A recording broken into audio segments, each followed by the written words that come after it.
podcast, we learn together from the best scientists and thinkers alive today about how your mind-body reacts to what you feed it. Before starting Mind and Matter, I spent 10 years in academia doing scientific research. I got a PhD in neuroscience where I focused on neuroendocrinology and the neurobiology of behavior, and before that, I specialized in molecular, developmental, and evolutionary genetics. I use my scientific background to help parse and translate the information that guests share on the podcast. In addition to the podcast, I write long-form written content inspired by the show where I integrate what I've learned across episodes. I also have a free weekly newsletter where I provide you with upcoming guests, share links, and provide commentary on scientific studies and research that I'm reading, and more. Visit mindandmatter.substack.com to find all of my content. Hey everyone, a great way to support my efforts is to visit my support page at mindandmatter.substack.com. A link to that page is in the episode description, or you can search for it on the Substack page itself. The support page has an up-to-date list of my affiliate partners. These are companies I work with, and if you buy those products through those links or using the discount codes provided, those will get you a great deal on a variety of products related to optimizing physical, metabolic, or mental health and vitality. These are all products I use myself, and some of them are directly related to podcast episodes or formulated by Mind and Matter guests. For example, there's a great product called Keto Citra, formulated by a kidney biologist who is on episode number 186. It contains the ketone body BHB together with several minerals in a precise ratio formulated with kidney health in mind. There are also links to products like physical technology devices to track your metabolic health, digital applications to help you find and learn about food and consumer products, and more. One product I use every day is the AquaTrue water filter. I recommend this to everyone because it gets everything out of your drinking water: heavy metals, microbes, endocrine disruptors, microplastics, you name it. Other charcoal or gravity-based filters that a lot of people use don't get everything out, they just get some of the stuff out. So I really like the AquaTrue product. You can look for a link to my affiliate partners on my support page or directly in the episode description to this episode, or you can go to mindandmatter.substack.com to find it there.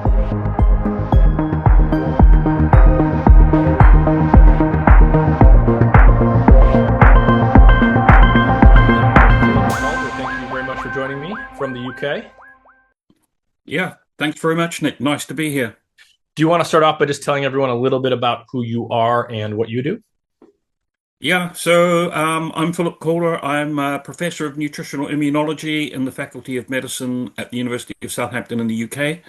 I'm interested in the interaction between diet, nutrients, and the immune system, including its inflammatory component. Most of my work over the years has been on different types of fatty acids, particularly omega-3s. People may regard me as a sort of an omega-3 specialist, if you like. And I've looked at omega-3s in many different experimental settings, including simple experiments in cell culture, animal studies, actually farm animal studies, epidemiology, trials in healthy humans, trials in patients. Also worked on other interesting fatty acids, omega-6s, conjugated linoleic acid, and on non-fatty acid, interesting components of the diet, particularly pre and probiotics, and long ago, amino acids and antioxidants. So that's sort of, my research focus on immunity, inflammation, and cardiometabolic risk with the aim of improving population health and patient treatment. Yeah, so you've studied fatty acids, inflammation, immune system stuff in a variety of contexts, everything from in vitro to controlled trials in humans. And one of the areas that I thought was really interesting that I wanted to ask you about was this area called parenteral nutrition. Basically, when patients have to get nutrients put into them because they just recovered from a surgery or something's wrong and they can't eat the way that a normal person would. And this is an interesting area to me because, these people are recovering from something, so their body needs to repair itself. But also, even though it's an unnatural way to consume nutrition, it's also very controlled. The hospital or the healthcare providers are deciding everything that goes into these people. And it offers an interesting maybe opportunity to think about like the effects of nutrition and stuff. Starting off real basic here, what is parenteral nutrition and in what context is it normally used? Yeah. I mean, that's an interesting place to start, Nick. So parenteral nutrition is another name for intravenous nutrition. Sometimes people call it intravenous nutrition support. So this is where a patient will be getting most or all of their nutrition supplied directly intravenously. Um, and there are particular conditions where this might be necessary. So some of them are in hospitalized patients, some of them are actually in home living patients. So I think two good examples in hospitalized patients would be maybe patients after surgery, particularly major gastrointestinal surgery, because of course the GI tract is not working so well in the period immediately after surgery. So they need nutrition support intravenously. The second would be patients in intensive care where again, I mean, particularly a comatose patient, maybe they could have enteral nutrition, so that's artificial nutrition going into the GI tract. But some patients are intolerant of that; they may actually have GI problems. So IV nutrition is used there. The third example actually is in patients who have had quite a lot of their GI tract removed through surgery Hmm. as a result, usually of inflammatory bowel disease, but maybe quite extreme GI cancer, I guess. So these patients actually have not enough intestine to get by, even if they can eat some food. So they will often receive a portion of their nutrition intravenously, but in extreme cases, that could be all of their nutrition. And I think the fourth example could be someone who was severely malnourished, who you might want to give, a moderate amount. You wouldn't go full blast at the beginning, but give a moderate amount of intravenous nutrition support to help them get over their malnutrition. Yeah, so a variety of reasons someone might need to have their nutrition put inside of them. Yeah, It can be put yeah, into the GI tract, but sometimes it goes, right yeah, IV, right into their yeah, veins because their yeah. GI tract can't work for Isn't whatever working. reason. Yeah. And Yeah, so, yeah. So GI tract that's called enteral nutrition because it's I mean parenteral is saved for intravenous. So you've got two routes, and of course, if the gut works, you should use it. So enteral nutrition is favored over parenteral nutrition. got it. And then, Yeah, so how long has this been going on? And then I want to get into the question of like, yeah, so when the doctors have to give someone all of their nutrition, how did they start to think about that in terms of what yeah, needed to be in there and what to actually yeah, include versus not yeah. include? That's a great question. So I think intravenous nutrition support, actually, you can find examples of it in the literature going back quite some way, even hundreds of years, where physicians thought this might be a good idea, so they tried it out. Of course, one of the complications of this is infection because you're actually putting something directly into someone's veins. So you might imagine a physician in the old days might have got some natural product from whatever, a pig or a sheep or something, and use that as a way of putting stuff into the veins of somebody, and they might be okay for a little while, but they'll probably get infected. So I think the sort of thing we're talking about, modern intravenous nutrition support, started in the 1950s, really. And I think in World War II, people developed saline drips, for example, for soldiers. So they got used to the idea that you could actually put things into the veins of patients, so long as you took care of this problem of infection. So then they started thinking about the different conditions I've mentioned, and how they could support those patients. So it started way back in the 50s, developed in the 60s and 70s and the 80s. It's still developing because there are still, I think it's not optimized for lots of reasons. So it has a long history. It's changed over time, and the components that are used have changed over time. So at the beginning, probably people were just thinking about sugar. Let's sugar's a good energy source. Let's use sugar. Later on, of course, people realized relying just on sugar isn't viable, and also actually can probably be harmful if that's all you're doing. So you have to introduce fat. You have to introduce amino acids. You have to introduce vitamins and minerals. So in the sort of patients we already talked about, they would be receiving the full mix of everything, some carbohydrate, nitrogen in the form of amino acids. So amino acids are used, not protein. Lipids, maybe we'll talk more about that because that's an interesting area. And vitamins and certainly trace elements. So they will come in basically in bags, and they might be mixed into a small number of bags. And then in the hospital, those things are all hooked up to the patient and off they go. So there's been quite some development of what's actually in the nutrition support. So the lipids have changed over time. We'll probably talk about that. Actually, the types of amino acids have changed over time. The amounts of the different components have changed over time. And I think what you got to keep in mind is when people are eating a meal normally, of course, they're getting carbohydrate, protein, fat, vitamins, minerals. They're also getting fiber. They're getting other non-nutrients like polyphenols, stuff like that. And, that's different for every meal we eat, and it's different for every person. Probably, there's probably a million possible combinations we could have. It's different every time, even if we think we're eating the same meal. Something's a little bit different, or we're eating more of it or less of it. So there's a lot of variation in terms of oral feeding, but actually for both enteral and parenteral nutrition, you've got a very small number of formulations which are commercially developed, which sort of don't offer the variety that a meal offers.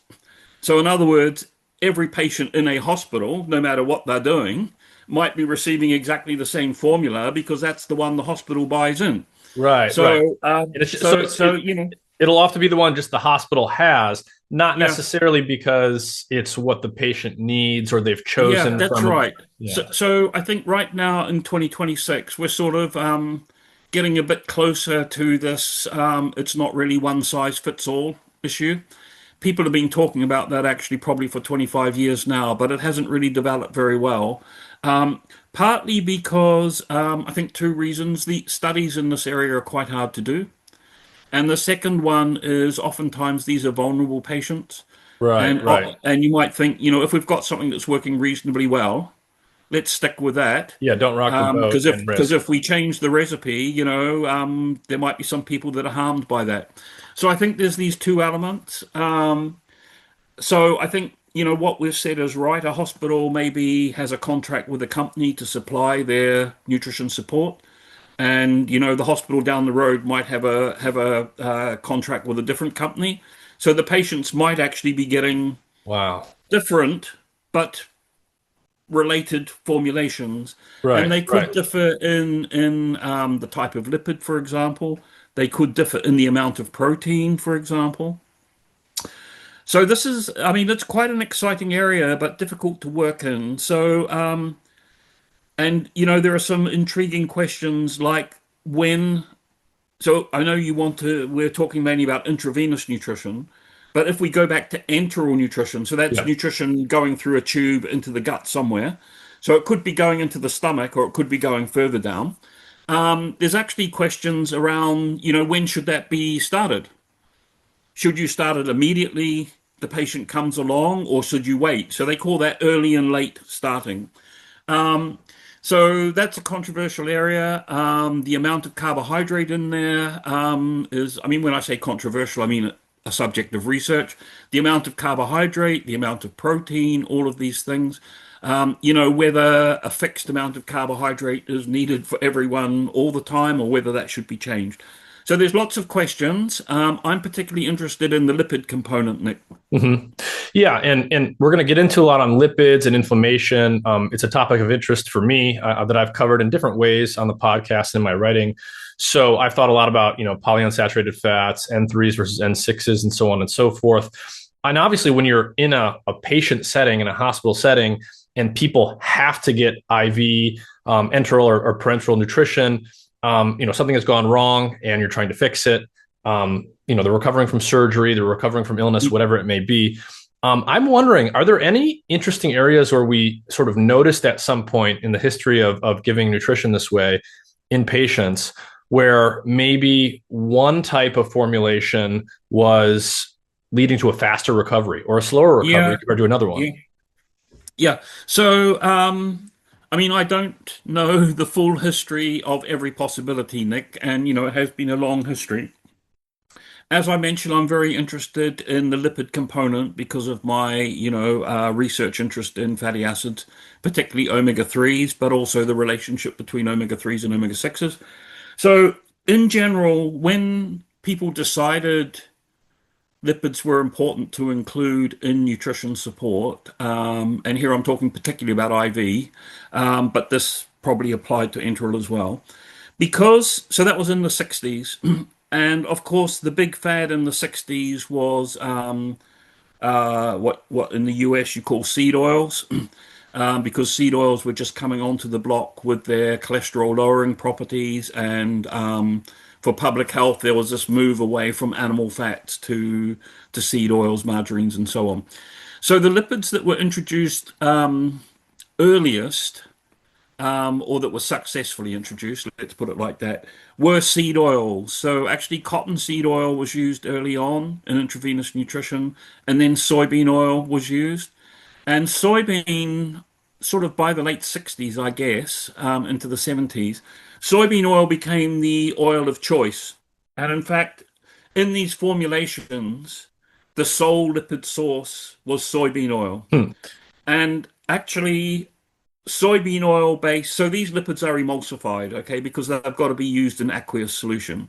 So they're emulsified usually with phospholipids, uh, usually soybean phospholipids, actually. Um, so soybean oil became the oil of choice, and even now, um,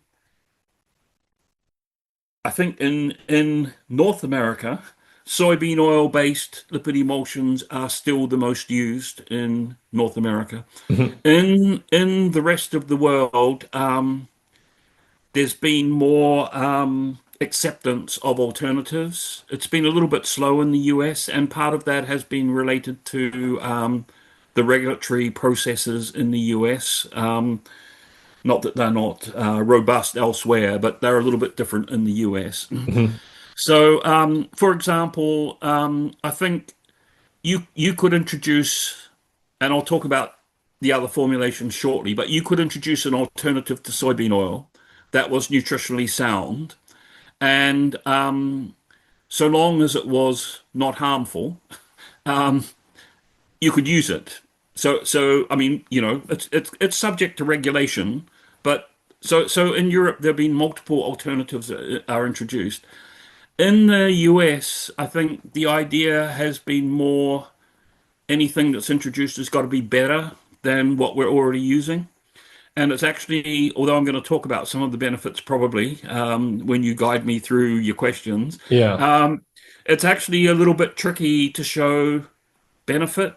Showing something's similar to and not worse than is different from showing it's better than. So that's been one of the struggles in the US. That's changed a little bit now, so there are some alternative formulations that are used.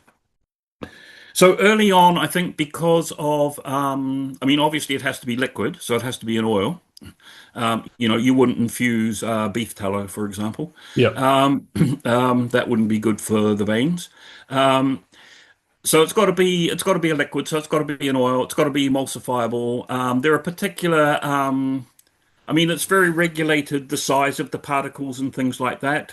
Yep. Obviously, because it's going into someone's veins, the particles can't be too big.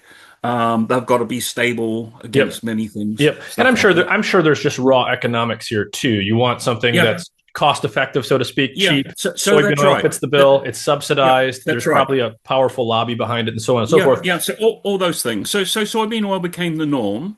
Um, And then, sort of about the mid 1980s, people began to think that when you sit down for a meal, you will never eat a meal. Even in the US, you will never eat a meal where all of the fat is soybean oil. Okay, Right. Right. um, so nutritionally, it doesn't make sense to be giving a person, Pure soybean oil. particularly particularly for a long period of time, pure soybean oil. Yeah. And we're So talking, just to actually, clarify, so when we're talking yeah, about IV nutrition and we say pure soybean oil, we mean the fat portion is we soybean mean the oil. lipid component. Yeah, we Yeah. mean the Yeah. lipid component. So they're also getting the sugar, which is dextrose. They're getting the amino acids. They're getting the vitamins, the trace elements, all in a aqueous solution intravenously. So we're just talking about the lipid part, okay? And there's particular regulations around the amount of lipid you should have or you're allowed to have in these solutions. So in about the mid 80s, people began, or probably the early 80s, because products were introduced in the mid 80s, people began to explore alternatives. And actually, one interesting alternative was a mixture of soybean oil and coconut oil. And that was launched commercially in the mid 80s, and that is still around and is widely used. And the thinking there was, so soybean oil is providing essential fatty acids.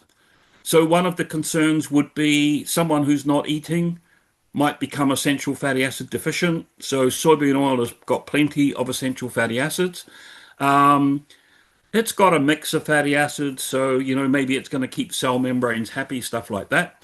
But one advantage of the coconut oil, with its medium chain fatty acids, is good energy source. So now you've got a good energy source coupled with a source of essential fatty acids and building blocks of membranes and so on. Mm-hmm. So that was a situation from the mid 80s up actually until about the turn of, well, the late 90s, let's say. So in the late 90s, the turn of the 21st century, two things happened. People again said no one sits down to a meal where half of their fat is soybean oil and the other half is coconut oil. Let's get like a bit real about this. So they started introducing olive oil into the mix. And because of all of the interesting science around omega-3s, they started introducing fish oil into the mix. So now we have had in Europe, actually since about 2000, we have had oil mixes, everything from pure soybean oil, soybean coconut oil mix, to mixtures of soybean and olive oils, mixtures of soybean coconut and fish oil, and mixtures of soybean, coconut, olive, and fish oil. So these are quite complex blends. They've got increasingly complex fatty acid compositions. And of course, they have some different biological activities and they might impact on the clinical outcomes of the patients we've been talking about. Yeah. And this could be a good place to just get people thinking on a basic level about fats in terms of chain length and unsaturation level. Mm-hmm. And, there's a lot we could talk about here, but for people who are unfamiliar thinking about fatty acids, what would you say about this? So on the one hand, I'm going to guide you a little bit. On the one hand, when we're talking about IV nutrition, like we've just been talking about, there's some purely physical considerations. It's got to be aqueous because you got to inject the liquid into someone's veins. So you can't have a long chain saturated fat that's going to be solid at room temperature. Correct. You want to get some essential fatty acids in there because by definition, the essential ones can only be obtained from external sources in nutrition. You can't make them endogenously. At the same time, you also want them to be used for energy. So some of the shorter, medium, or smaller chain fatty acids, like the coconut oil you mentioned, are better because there's kind of a trade-off between the length of the fatty acid and its ability to be burned for energy versus incorporated into tissues. Can you give people just sort of a bird's eye view of how you start to think about chain length versus unsaturation? Yeah. Okay. Yeah. So Nick, what we've been talking about is different oils blended together. And I mentioned that gives a very complex fatty acid composition because any oil might have, let's say it might have 15 major fatty acids in it. Right. And let's say we're blending 4 oils together. We've probably got 30 different major fatty acids in there. So these fatty acids will differ according to chain length. They will differ according to unsaturation or not. So unsaturation means having double bonds. They will differ according to degree of unsaturation. So some of them might be polyunsaturated, have lots of double bonds, and they will differ according to the position of the double bond. For example, omega-9, omega-6, omega-3. So you've got a real complicated mix. And these different fatty acids bring with them, I'll call them different functional capabilities, I suppose, is a way to look at it. So the first thing is they all potentially can be used for energy. So they're all energy sources because all fatty acids can be oxidized for energy. Mhm. But what we call the medium chain fatty acids, so these are fatty acids, let's say between 8 and 10, 8 and 12 carbons. These are really good energy sources because they get into mitochondria more easily than the longer chain fatty acids. They don't need the carnitine transport system, Got it. so they get into mitochondria more easily. So they're oxidized more easily. So, So you know, just yeah, the whole size, the size and the shape of the molecule dictates how easily it gets through membranes, how much you might yeah, need to use other transporter proteins to move it, yeah. and That's right. therefore how quickly it can get to the mitochondria to be burned. That's right. That's right. So the longer chain fatty acids, they need to be converted actually into the carnitine ester. So we call that acyl carnitines. And then there's actually a transport mechanism to move them into the mitochondria, where the fatty acid is then regenerated and used for oxidation. So the medium chain fatty acids don't need that system. They are small enough actually just to get into the mitochondria on their own without help. So they're actually much more easier oxidized, I guess is a way to put it. So that's an advantage of having them in there. And also they could probably spare some of the other fatty acids for other functional purposes if I they do see. that. Yeah. Then we have, I mean, I guess the other thing is we need the essential fatty acids, linoleic and alpha linolenic acids. So soybean oil is a good source of essential fatty acids. And actually, just backtracking a little bit,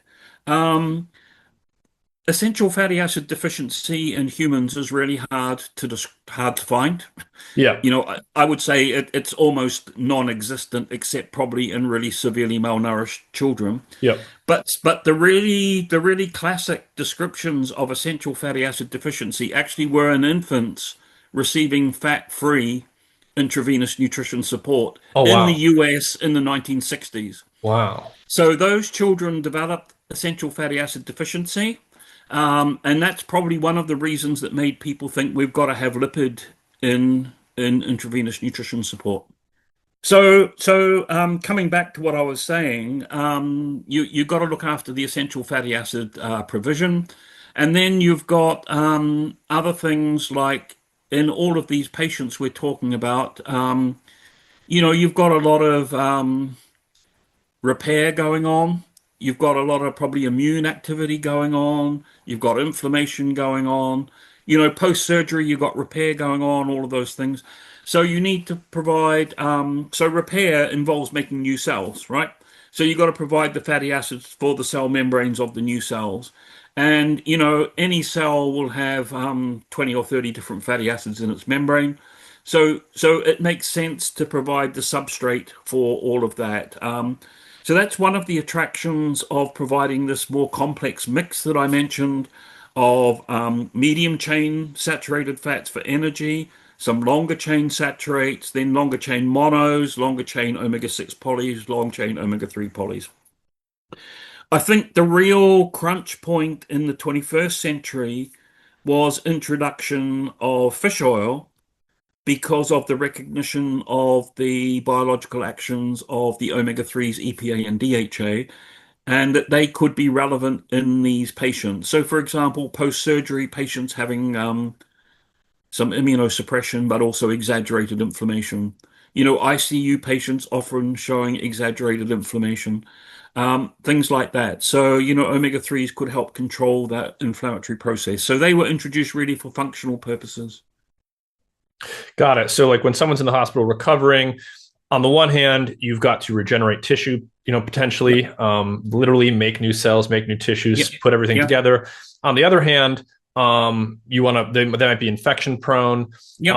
and things might just be like a little bit off. You want their inflammatory mechanisms to be high enough to do what they need to do to prevent infection and repair Yeah. damaged tissue, but obviously not be so high that they start causing problems. And if someone's Yeah, got a that's severe, right. So I mean that's been one of the really tricky things. So inflammation, which probably we're going to talk a bit more about, inflammation is a physiological process. It's there to help us. It's part of our defense mechanism. It's actually part of our wound healing mechanism.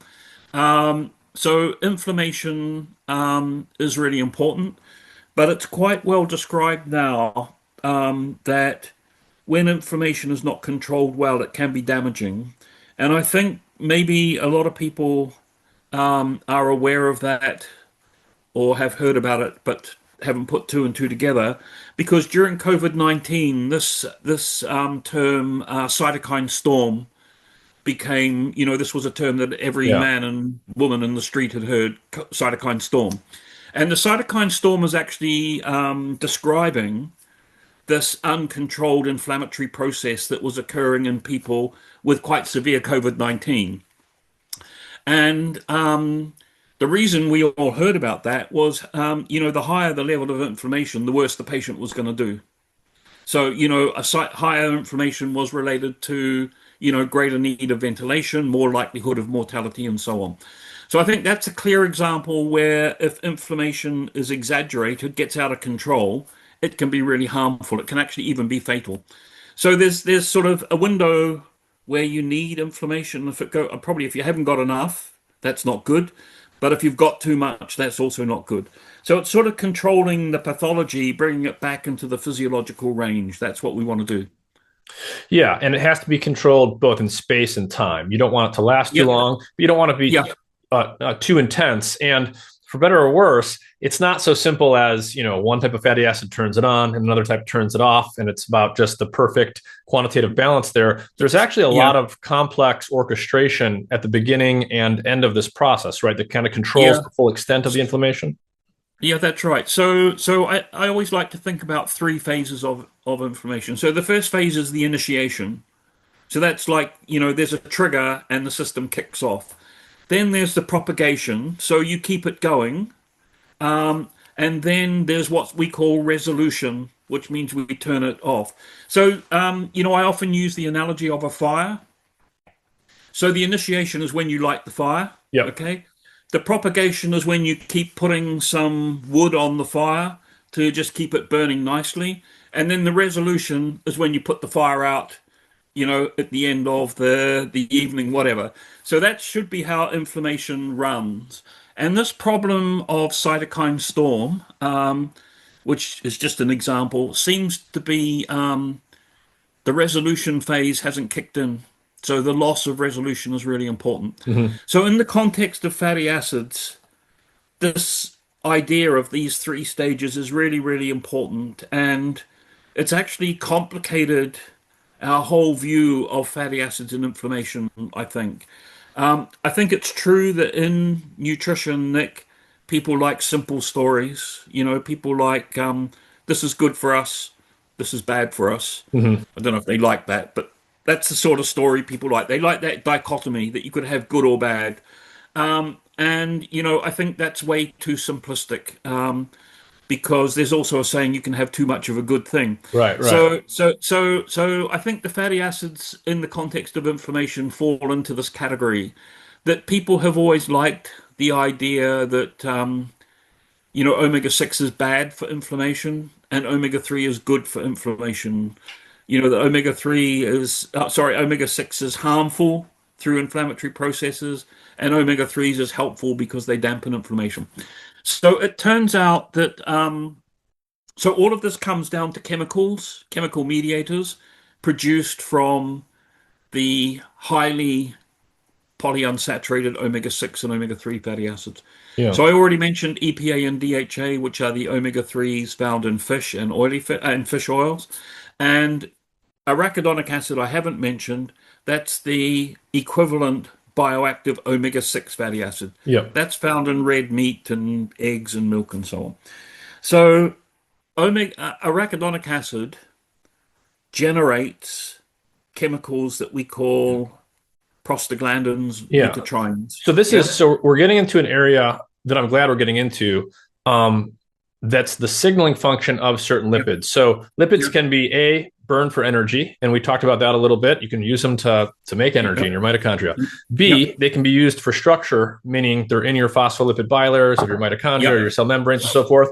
And now we're getting into C. They can be yeah. used, some of them can be used as signaling molecules. So they can be plugging into information pathways transformed into other molecules that do things such as what you're about to tell us.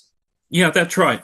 I think that's right. So, I mean, this is the beauty of fatty acid biology, and this is why I love fatty acid biology. You have many different fatty acids that have many different functions, and actually, their important functions can change in different circumstances. Yep. Um, a lot of this, so the energy is, as you say, they get into mitochondria, they're burned.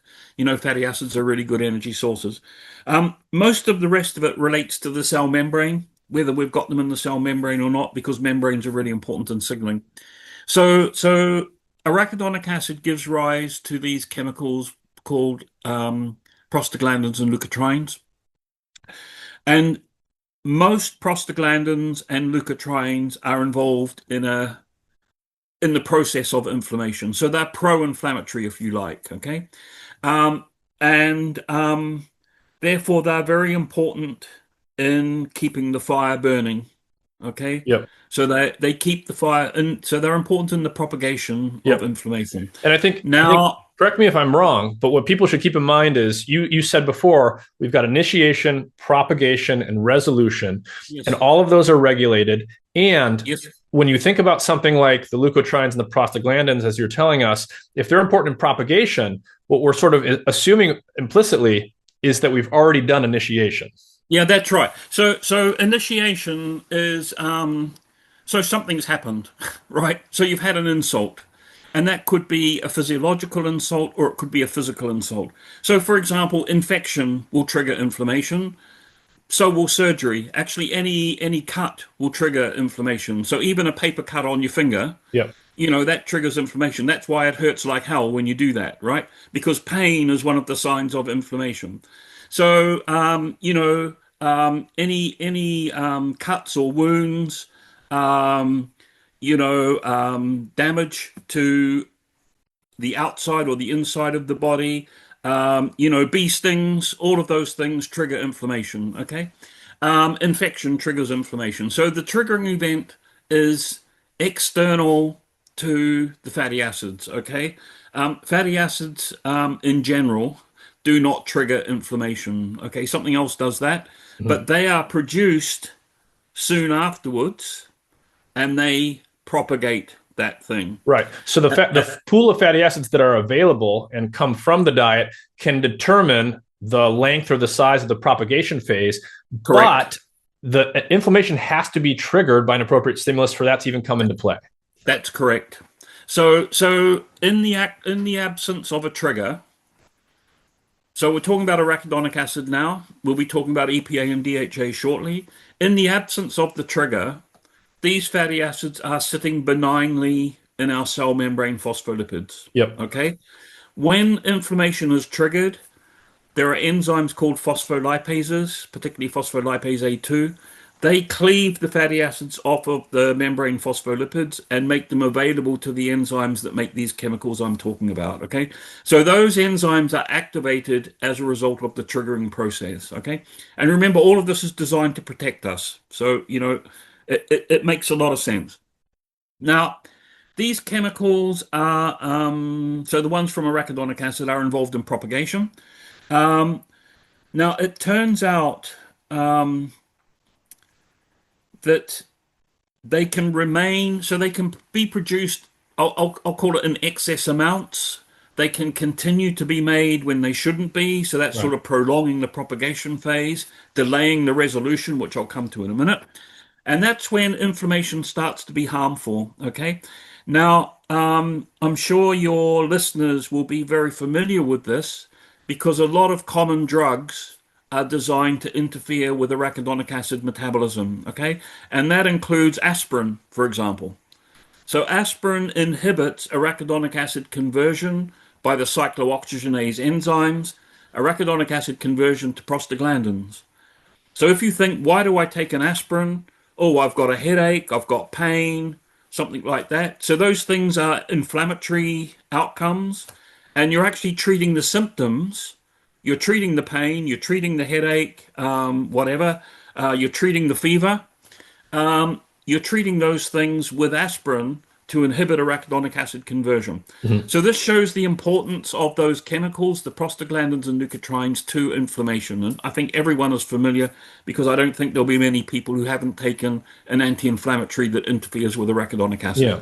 But this is also one thing I want to mention here is this is an area, what you just described is one reason why, in my opinion, people look at a lot of randomized control trials that are giving people, say, two different fatty acid cocktails, and then they're measuring something like, say, a serum marker of inflammation. Maybe they're measuring CRP, NF-kappa beta, whatever it is. But oftentimes these studies don't have a well-controlled triggering inflammatory stimulus that everything is measured relative to.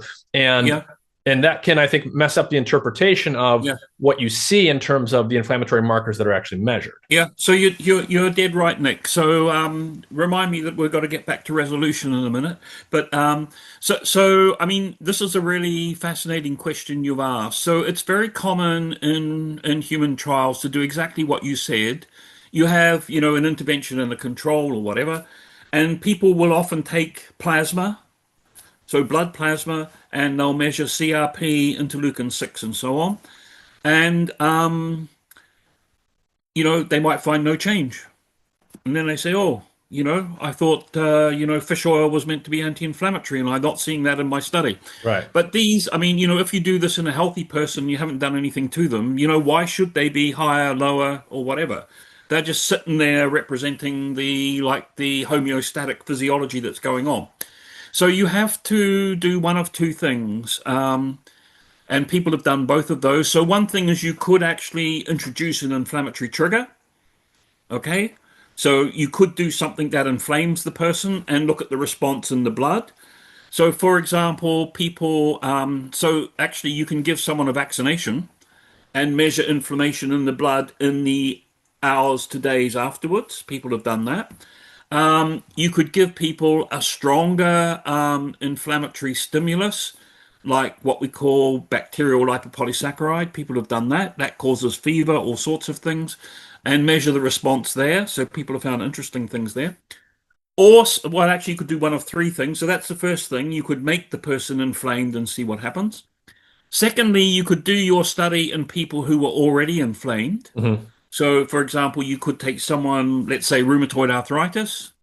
They will have high plasma CRP, for example, high IL-6. And you could say, my hypothesis is that with my anti-inflammatory intervention, CRP will come down. So people have done that sort of study. Then the third thing you could do is you could take cells from the people's blood and you could stimulate the cells with an inflammatory stimulus in a test tube. And of course, then you're theorizing what's happening in your test tube would happen in the body. But you can measure the inflammatory response of cells taken from people under an inflammatory stimulus. So people have actually done all of those things particularly with omega-3 interventions for sure. But I think your point is a really valid one that we only know from a study what we know as a result of its design. So we have to really be careful with interpreting the studies. And oftentimes I see people, they might make a table of all of the different studies that have been done. And, they're mixing all these things up. They've got healthy people, they've got people with arthritis. Right. They've got blood, IL-6, and then they've got IL-6 made by cells in culture. And they say, oh, this literature is quite a mess, which of course it will be because they're putting apples and pears together. Right. No, yeah, I completely agree. And I see that all the time. The reason I bring this up is I've talked about this general subject before in different ways. And there are quite well-cited meta-analyses out there that basically pool together all these apples and pears, as you put it. And they say, this diet or that diet does or does not cause inflammation, but they're not adequately controlled to actually draw those conclusions. Yeah. So, so you've actually highlighted, Nick, one of my bugbears that so nutrition science in the last, let's say, 10 or 15 years, and increasingly so, is producing a lot of systematic reviews and meta-analyses. And of course, those approaches are very valuable if you want to collate a whole lot of literature and try and come to, I'll call it the real answer. Um, and part of the reason is many trials don't have the statistical power to find the effect that you imagine might be there, but by collating them, you get a much bigger sample size. Okay, so that's an advantage. But unfortunately, in our discipline, people mix up not just the apples and pears, but they mix up the apples, pears, and oranges. So this is super frustrating. I think you should stick with, you should only meta-analyze the same study design. You should actually, I think, only meta-analyze the same intervention. So I think there are things where people, for example, they might meta-analyze the effect of polyunsaturated fatty acids. Okay, that doesn't make any sense to me, right? Because we've got omega-6, we've got omega-3, we've got Right. plant omega-3, we've got fish omega-3. We don't think they all work the same. So why would you put them all together? Right. So this is if you were expressing some frustration, that this is a great cause of frustration for me, that people are not being sensible about the study selection. And I think one of the downsides is systematic reviews, particularly with meta-analyses, are quite powerful in informing the community about what might be going on. Okay. So, I mean, another example would be if you did a meta-analysis of antioxidants. Right. So, you might be interested. Your question could be, do antioxidants have an effect on X? Let's say inflammation. Okay. Mix up your antioxidants if that's your question. But isn't a better question, does vitamin E have an effect? Does vitamin C have an effect? The trace elements involved in antioxidant protective enzymes have an effect. You could do all those, as separate things. There's plenty of studies out there. You could answer the question about the individual ones. Actually, if they've mixed them up in studies, you could do a meta-analysis of where they mixed them up. But I wouldn't. I'm not greatly in favor of too much of the mixing to answer the question, I Yeah. think. Yeah, no, I Yeah. think these are great points. And, in the spirit of how careful you have to be with the complexity involved in fatty acid biology, I want to get us back talking about inflammation Yeah, resolution. sure. So, Yeah. as you said, there's initiation, propagation, resolution. Initiation, you have to Yeah. have a triggering stimulus to kick off the Yeah. inflammatory process. And Yeah. then the process can keep going for some amount of time. Yeah. You use the analogy of putting, an extra log on the fireplace. Yeah. But then things have to get resolved. And what I want to ask you about to start off here is, I think most people sort of imagine inflammation resolution as being a passive process. You run out of Yeah. fire and it just burns out. But oftentimes it's actively regulated, and there's a lot of important complexity here as well, right? Yeah, that's right. So, so the propagation is ongoing. The omega-6 derived mediators, the prostaglandins, leukotrienes we talked about, are part of this propagation.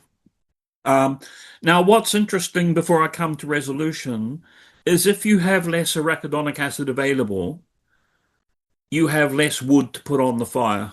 Okay, so you're still propagating, but the fire is not as strong as it might have been. Okay, Mm-hmm, so mm-hmm. one of the things that EPA and DHA do is they partly replace arachidonic acid in cell membranes.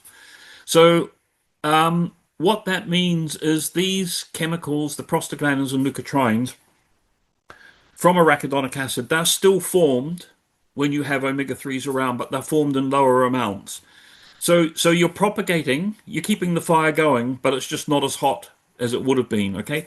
And this is like a classic anti-inflammatory action of omega-3s, okay? Now you're asking about resolution.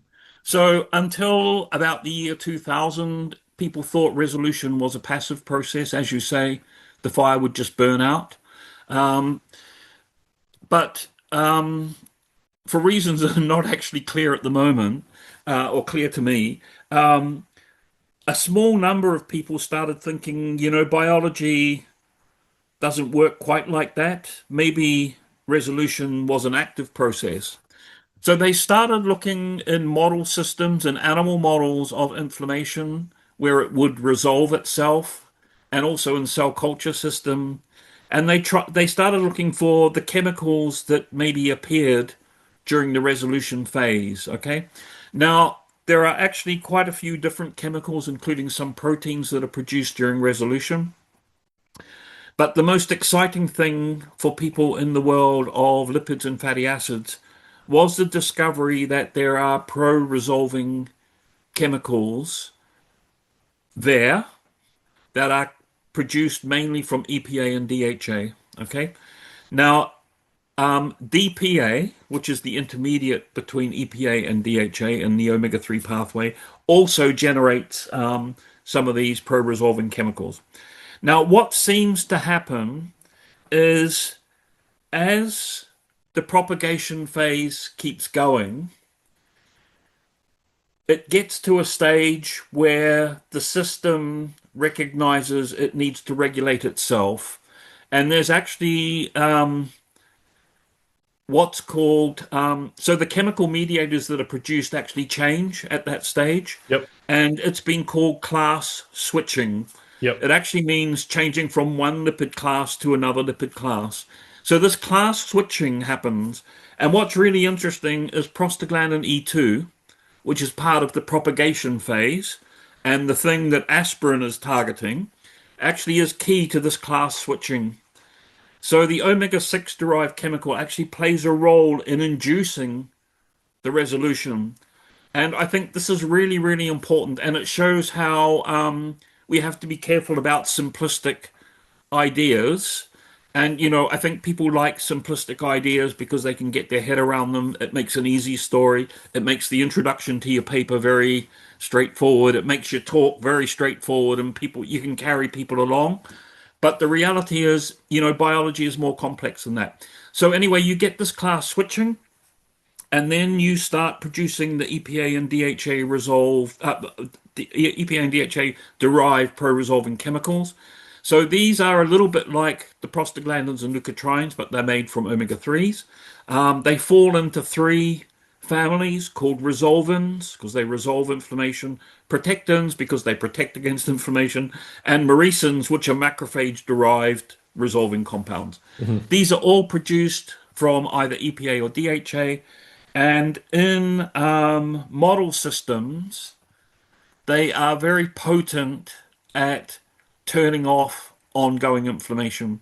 So, for example, in animal models of arthritis, inflammatory bowel disease, sepsis, asthma, all of these things, also conditions like Alzheimer's, stuff like that. If you provide these chemicals to the animals, it turns off the inflammation. Okay. So omega-3s, first of all, I said they dampen the fire by decreasing arachidonic acid. And then in the end, they're part of the mix that actually puts the fire out. Yeah. So the fire gets burning, and that's going to be a function of how many logs were there to start with. Yeah. But also, it's going to keep burning as a function of the rate at which you added logs to the fire. Correct. And then it's going to stop burning based on both the dwindling supply of wood, if it is dwindling, but also if someone's coming to pour a bucket of water on the fire. It's just like, I show in my talk, sometimes I show firemen squirting water on a fire. So it's just that. So they come along and they really put water on the fire. So they resolve the inflammation. So, some people have argued that this out of hand inflammation that we've talked about in different contexts now maybe relates to an insufficient supply, insufficient availability of EPA and DHA, amongst other things. So I think this is really like excited fatty acid biology now, actually for a bit over 20 years. So, it's a super, super interesting idea. And I think there's a sort of, there's two elements to it, Nick. So one is, this is an explanation for how omega-3s work. And going back to rheumatoid arthritis, which is sort of the prototypical pro-inflammatory condition. So the rheumatologists were the first people to actually recognize that omega-3s could be helpful in inflammation. And actually it was US rheumatologists did some trials with fish oil actually in the 1980s in patients with arthritis, usually using omega-3s at high dose. And this was in the days when, there was really only non-steroidal anti-inflammatories. It wasn't the sophisticated drugs of the 21st century. And, those trials typically showed, pain relief, sparing of NSAID use, stuff like that. So omega-3s were working in arthritis. So I think, so that's where, the fire's already burning. So you want to put it out. So I think, so this discovery of the pro-resolving compounds derived from EPA and DHA is an explanation for how omega-3s work. That's the first thing. But secondly, it invites use of those chemicals as therapeutic agents, right? So if you have some Resolvin E1 in a test tube, can you use that, as a pill or as an injectable into muscle, whatever, to treat a condition, in arthritis? Could you inject it into the joints of a person to treat arthritis, for example?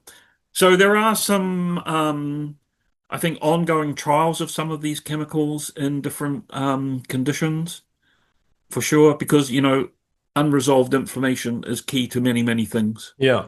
One thing I want to mention here for people is, you mentioned the idea of class switching, that you can, the lipids can switch, and you can go from, Yeah. the pro-inflammation Yeah. persistence phase to the resolution phase. Yeah. And all of that stuff has to happen appropriately. I did a really nice podcast with two scientists called Tim Yateman and Ganesh Halliday from the University of South Florida. And they basically described a situation where in human colon cancer tissue, there's this persistent inflammatory state, and the tumor is basically failing to resolve the inflammation. Yeah. And there's an imbalance between the omega-6s and 3s. So I think that's a great episode for people to go to after this one. They pair very nicely. And I think this episode with Phil will help you think about that stuff better. Dr. Calder, I want to ask you next about sort of the general idea of omega-6 and omega-3 balance. And so we've already told people the omega-6s and omega-3s are essential fatty acids, which means our body can't make them endogenously, and the supply of them is determined strictly by what we eat. And we already mentioned that they can have sort of opposing functions or be part of different facets of the inflammatory process. Yeah. I want to ask you too about their metabolism, because these things are often in some cases metabolized by the same enzymes. And so how do these things get processed? And can you talk a little bit about the idea of balance or competition between the omega-6s and 3s and how to think about that? Yeah. So from what I've said so far, you'll see that omega-6 and omega-3 fatty acids have roles in the process of inflammation. They have roles in lots of other things as well, of course. And they are sometimes seen to have opposing actions. So I think the clear examples that I've mentioned are the arachidonic acid-derived prostaglandins and leukotrienes in the propagation of inflammation, and the omega-3 derived pro-resolving mediators in the resolution of inflammation. So you could think, oh, okay, these are really opposing one another. It's also true that EPA and DHA partially replace arachidonic acid. I mentioned that, and that helps, I think, keep the strength of the fire under control. So I think that's part of the controlling of the propagation of inflammation. So what you're saying is, it sounds like what you're saying is the balance of, say, arachidonic acid, omega-6s that one consumes, and omega-3s like EPA, DHA, they will literally sort of replace each other in the cell membrane, which determines the pool of subsequent molecules that can be transformed out of them. Yeah. So I think one way to think about this is arachidonic acid is producing these chemicals. They are important for propagation, but I think if they're produced excessively, this is in excess, which is why we have, the pain, the fever, all those things. Okay. And omega-3s help keep arachidonic acid levels under control. Okay. So they're controlling the extent of the burning fire, the propagation, by keeping arachidonic acid in check. And I guess one way to look at that is if you haven't got enough EPA and DHA because you're not eating enough oily fish or you're not taking omega-3 supplements, your cells probably have got too much arachidonic acid and they're set up for the fire to burn a bit too hot. Okay. So you control that by EPA and DHA driving arachidonic acid down. So Yep. there is a balance there. Now, we did an interesting study in humans where we gave different doses of it was near pure EPA in a supplement. And then we took the immune cells from the blood and we stimulated them in a test tube, like I talked about before. And we tested their ability to make inflammatory compounds after exposure to bacterial lipopolysaccharide, which is an inflammatory trigger. And we found as the dose of EPA was increased, and this was taking it daily for 3 months, we tested the cells before and after 3 months, there was a dose dependent, an EPA dose dependent decrease in the ability to make prostaglandin E2. Okay. Yep. And in those cells, arachidonic acid levels went down and EPA levels went up. Okay. Mhm. And the ability to, if you took data from all of the groups, from all of the time points, and just put it all together, the ability of the cells to produce prostaglandin E2 was linearly related to arachidonic acid levels. In other words, the more the arachidonic acid, the more they made. Yep. It was inversely related to the amount of EPA. So, in other words, the more EPA that was there, the less they made. And it was also positively related to the arachidonic acid to EPA ratio, which sort of makes sense from what I just said. Yeah. So I think there's a balancing act between arachidonic acid and the omega-3s that sets how much of these chemicals we make, okay? If we come to the resolution phase, I don't think anyone has done the experiment I just mentioned for the resolution phase, but you can imagine a scenario where, so we know if people have more omega-3s, they make more of these pro-resolving mediators. But you can imagine if you haven't got enough omega-3s, resolution is more difficult. Okay, so what's happening there again is you've got the omega-3s present, which have kept the fire burning a bit more gently. But when this class switching happens, you've got the machinery there, the fatty or the substrate there to jump into action and be substrates for the pro-resolving mediators. Now, what's really interesting in this system is that the prostaglandins and leukotrienes made from arachidonic acid and the pro-resolving mediators made from EPA and DHA actually are using the same enzymatic machinery. So first of all, the release of the fatty acids from the cell membrane phospholipids is using the same phospholipase A2 enzyme. Okay, so that's the first thing. So even getting the fatty acids out of the membrane is using the same enzyme. So you've got competition there. So immediately you can see, oh, if my membrane is full of arachidonic acid with not much EPA and DHA, arachidonic acid is going to prevail as the substrate. The fire's going to burn hotter, and maybe it's going to burn for longer because we actually haven't got the capacity to resolve it. If we actually up the EPA and DHA and bring the arachidonic acid down, the fire's going to burn more, not as hot, and actually we've got the capacity now to resolve when we need the resolution because we've got plenty of EPA and DHA there. Then at the next level,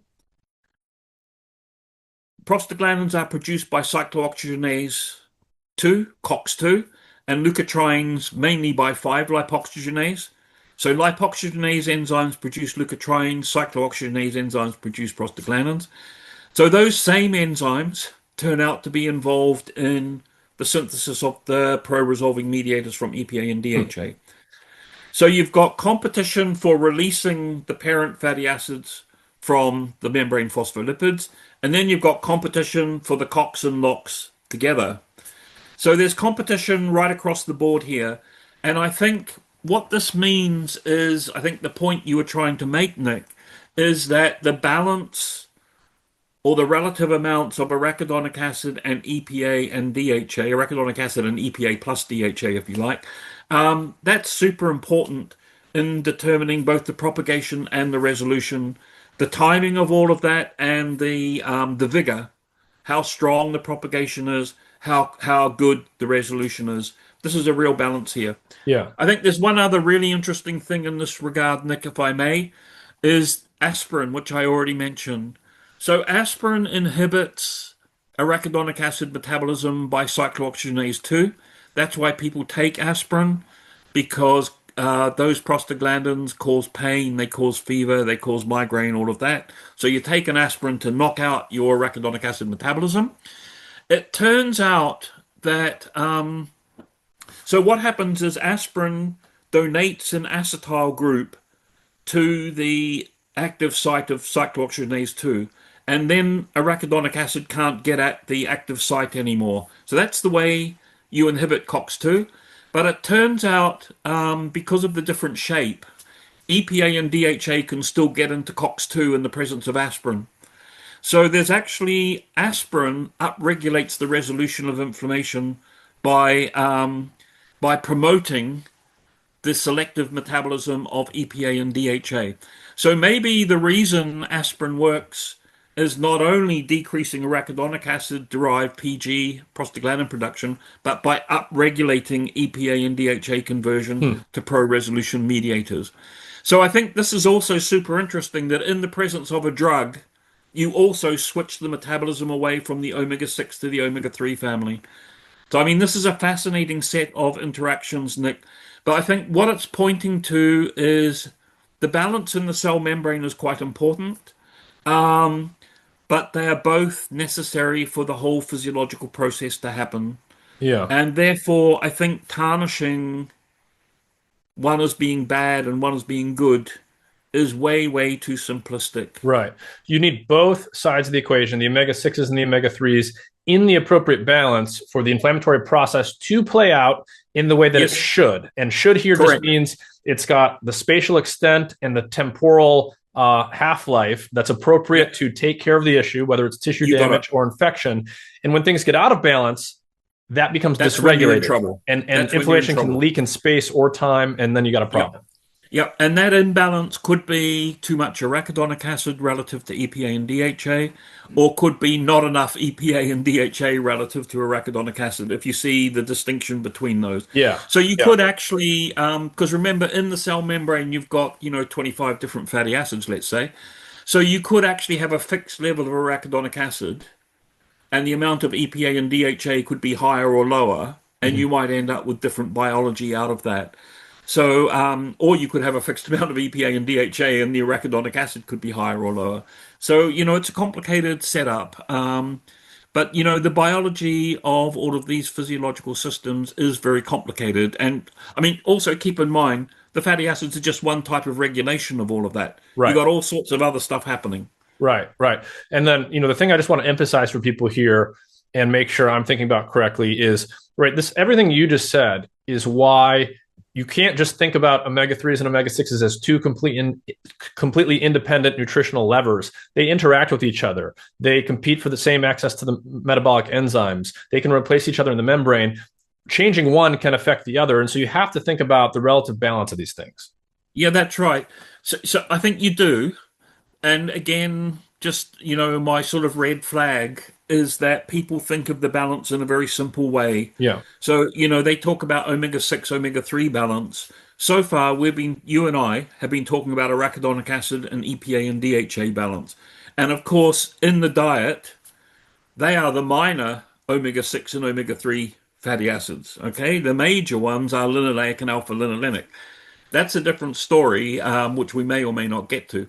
But what's really interesting is although linoleic and alpha-linolenic are the major dietary omega-6 and omega-3 fatty acids, in cell membranes, oftentimes, alpha-linolenic acid is very rare in cell membranes. Yep. Okay. So actually DHA is usually the most prominent omega-3 in the cell membrane. And I mean, membranes contain linoleic and arachidonic acid. But sometimes arachidonic acid is the major, like in inflammatory cells, actually arachidonic acid is the major omega-6 fatty acid. So those cells have selected to become enriched in omega-6s, in arachidonic acid. And maybe that selection for high levels is driven in part by a lack of omega-3s to also fit into those phospholipids.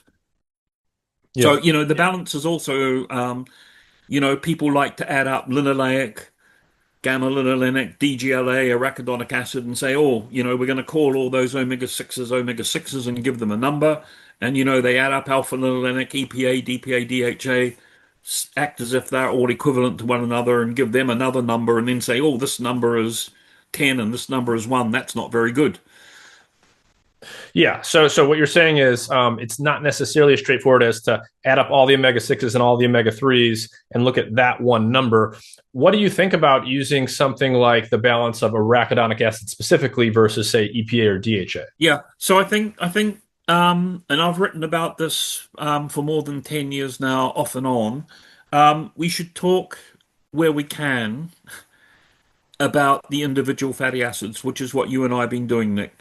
I think in a public health setting, that's a little bit tricky because, that's way too complicated, but we have to get through that. But I think scientifically, we should be thinking about the individual fatty acids because they are different. Linoleic is different from arachidonic acid, for example. Yeah. Alpha linolenic is very different from DHA, for example. So we should talk about the individual fatty acids. And actually, in terms of inflammation, in the cells in question, the arachidonic acid to EPA balance might be a very important indicator of, capacity to have a physiological inflammatory response, by which I mean some propagation, then some resolution, for sure. So to pivot off of some of the stuff we were talking about, right? You talked about these three phases of inflammation: initiation, propagation, and resolution. If the propagation side gets too high, we might call it hyperinflammation. But also, Yeah, if the resolution phase gets too low, we might call that immunosuppression. And yeah, perhaps confusingly, you've talked about how in some patient populations, they can exhibit both a hyperinflammatory yet immunosuppressed yeah, state. When do we see yeah, that, and what exactly does that mean? yeah. So this is quite interesting. So when this was first discovered, people actually thought there was a temporal relationship. But it turns out they can coincide. And I think it's because of the complex interactions across the different components, cellular activities within the immune response. So we've been focusing on inflammation, which is one part of the whole immune response designed to protect us. Should happen the way we've described. But the other parts of the immune response include many of the cellular activities of both innate and acquired immunity. So I'm talking about things like antigen presentation, T cell function, B cell function, and antibody production. So the regular cellular parts of the immune response. Now, what's really intriguing is that when you have hyperinflammation, you actually suppress the cellular immune response. So I think this is um, part of, well, that's pathophysiological. I think that's pathological. So I think what you need for the system to be working well is you need the appropriate level of inflammation and you need the cellular components of the immune system to work well. And there's this intriguing relationship where when inflammation gets out of hand, some of the chemicals that are produced as part of that inflammatory response actually dampen the cellular immune response. Hmm. So this is maybe part of what's happening in people with poor outcomes in the ICU, for example. So again, the cytokine storm actually, people showed this really clearly that people with these massive cytokine levels in blood also had very weak T cell, T lymphocyte, and B lymphocyte responses. So they had overwhelming inflammation and suppressed cellular immunity. Now, this also, I think, probably happens a bit in people with chronic inflammatory diseases, but it also even happens with aging. So with aging, there's I'll call it normal aging because everyone ages, but there's this process called immunosenescence, which is basically the immune system becoming weaker as we age. So older people are more susceptible to infections, and also vaccinations don't work so well. But at the same time as you're having that immunosuppression, you actually have an increase in low-grade inflammation. That's called inflammaging. Hmm. So you have this paradoxical situation where you've got too much inflammation and that's causing a weakened immune response. So I think it's possible that omega-3s, through controlling inflammation, can help support cellular immunity. And there are some studies actually mainly carried out by people in the US some time ago that show that that happens. So I think, again, what's happening in these ICU patients, people with severe COVID-19, and older people is you've just got a dysregulation of the physiology. So one side is exaggerated and the other side becomes weakened. And you need to try to rebalance that. So I think interventions that help us control inflammation probably are supporting our cellular immune response as well. Mhm. I want to come back to the topic of how much the dietary inputs of some of these fatty acids actually change the tissue composition Yeah, within our cells and tissues. yeah, You've already mentioned things that imply that, of course, they do, but I want to get a little bit more into like how much they do. yeah, So can you can start us off wherever you think is appropriate, because I'm sure you've had to talk about this before, but if I alter my diet within the normal range of what people are actually doing out there, and you'll know what that is. If I'm boosting my EPA DHA intake by taking a fish oil supplement or eating seafood, if I'm cutting back on my omega-6 intake yeah, because I know that I'm getting a much higher omega-6 intake than an omega-3, yeah. how much is that going to actually affect the fatty acid composition of my cells? Is it sort of a marginal effect or a little bit here and there, or is it fairly drastic? Yeah. So, I mean, obviously, this is it's a little bit subjective, I suppose. Although the measurements, of course, are objective; they're lab-based measurements made accurately. But how you interpret them is a little bit subjective. So, a starting point may be that if we look at the cells involved in inflammation and immune responses in the blood of normal people who are not taking omega-3 supplements and not eating a lot of fish, they might have 15 to 20% arachidonic acid as a percentage of all of the fatty acids in the membrane. So Mhm. 15 to 20%. Yeah, And they that's a might, solid amount. that's a lot. Yeah, Yeah, that's a lot. Um, Considering actually our arachidonic acid intake in the diet is quite low. right, Okay, it's right. it's some hundreds of milligrams a day. I mean, even in people eating a lot of meat, it's probably not more than a gram or so. So it's modest, because meat is a very good source. Um, so they've got 15 to 20% arachidonic acid, and they've probably got half to 1% of EPA and maybe 2.5% of DHA. Okay, so they've got 3.5 of the omega-3s and let's say 15 to 20 arachidonic acid. This situation has come about because their omega-3 intake is low and their omega-6 intake is either moderate or high, but there's a predominant. So the situation has allowed accumulation of a lot of arachidonic acid. So if we do one of three things, we can change that. Okay, so the simplest is to give people omega-3 supplements. So fish oil type supplements, okay? Could be algal oil, whatever, but fish oil, EPA and DHA supplements. The second could be to introduce some fatty fish into their diet, get them eating salmon a few times a week. And you might exchange red meat for salmon. So then you're decreasing the arachidonic acid intake from the diet and you're increasing EPA and DHA. But the third thing actually could be you just decrease the meat consumption, which is the drive on arachidonic acid supply. And I think there's one nice study that did that by a German researcher some time ago.